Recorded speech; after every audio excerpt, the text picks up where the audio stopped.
మీ పిల్లలు బాగుపడతారన్న ఉద్దేశంతో మీరు చేస్తున్న కొన్ని పనులు మీకు తెలియకుండానే మీ పిల్లల జీవితాల్ని నాశనం చేస్తున్నాయి. దయచేసి అజ్ఞానంతో ఇలాంటి తప్పులు చేసి వాళ్ళ జీవితాలని నాశనం చేయకండి. ఈ భూమి మీద ఎంతో మంది సూసైడ్ చేసుకొని చనిపోయిన పిల్లలు ఉన్నారు. అవన్నీ సూసైడ్స్ అని మీరంటున్నారు, కానీ మూర్ఖత్వంతో పేరెంట్స్ చేస్తున్న హత్యలు అని నేనంటున్నాను. అయినా ఆ పిల్లలు చేసిన పాపం ఏంటి? ఈ చావులకి కారణం ఎవరు? అసలు పేరెంట్స్ చేస్తున్న తప్పులేంటో ఈ వీడియోలో నేను క్లియర్ గా ఎక్స్ప్లెయిన్ చేశాను. ఈ వీడియోని ఖచ్చితంగా చివరి వరకు చూడండి. కనీసం మీ పిల్లల జీవితాలైనా కాపాడుకోండి. Let's begin the video.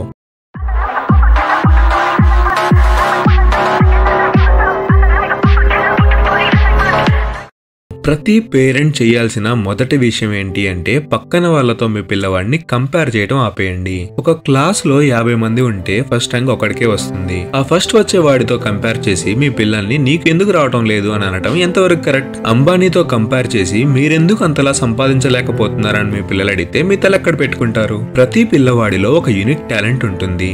అదేంటో గుర్తించి దానికి అనుగుణంగా ఎంకరేజ్ చేయండి.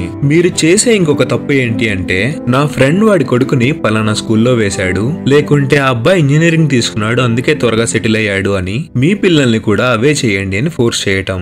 వాళ్ళకి నచ్చిన స్కూల్స్ లో ఆర్ వాళ్ళకి నచ్చిన కోర్సెస్ ని చదువుకోనివ్వండి. అలాగే మార్క్స్ తక్కువ వచ్చినప్పుడు మీరు చేయాల్సింది వాళ్ళని కొట్టడం కాదు, వాళ్ళని కూర్చోబెట్టి ప్రేమగా మాట్లాడి ఎందుకు తక్కువ వచ్చాయన్న రీజన్ కనుక్కోవటం. మీరు ఎంత బిజీ లైఫ్ స్టైల్లో ఉన్నా పిల్లలకి ఖచ్చితంగా టైం కేటాయించండి. టైం ఇవ్వలేము అని అనుకుంటే పిల్లల్ని గంటం మానేయండి.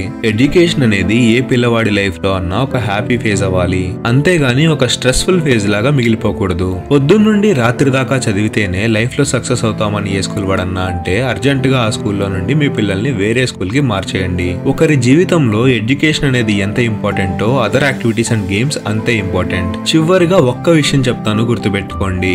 లైఫ్ లో సక్సెస్ అవడానికి చదువు ఒక ఎక్స్టెంట్ వరకే పనికొస్తుంది. లైఫ్ నుండి మీ పిల్లలు నేర్చుకునే లెసన్స్ లేదా లైఫ్ పట్ల మీ పిల్లలకి ఏర్పడిన అవగాహన వల్ల మాత్రమే వాళ్ళు సక్సెస్ అవుతారు. అండ్ ఫైనల్ గా చాలా ఇంపార్టెంట్ విషయం చెప్తున్నాను, బాగా గుర్తుపెట్టుకోండి. బాగా చదువుకొని జాబ్ తెచ్చుకో అన్న మాటని మీ పిల్లలకి చెప్పడం మానేయండి. ఒకటి కింద నువ్వు జాబ్ చేయటం కాదురా, నువ్వే ఒక 1000 మందికి జాబ్ ఇచ్చేంత సక్సెస్ అవ్వాలి అని మీ పిల్లలతో చెప్పండి. దానికి అవసరమైన గైడెన్స్ ని మాత్రమే మీ పిల్లలకి ఇవ్వండి. ఈ వీడియో ఒక మంచి వీడియో అని మీకు అనిపిస్తే ఈ వీడియోని లైక్ చేయండి.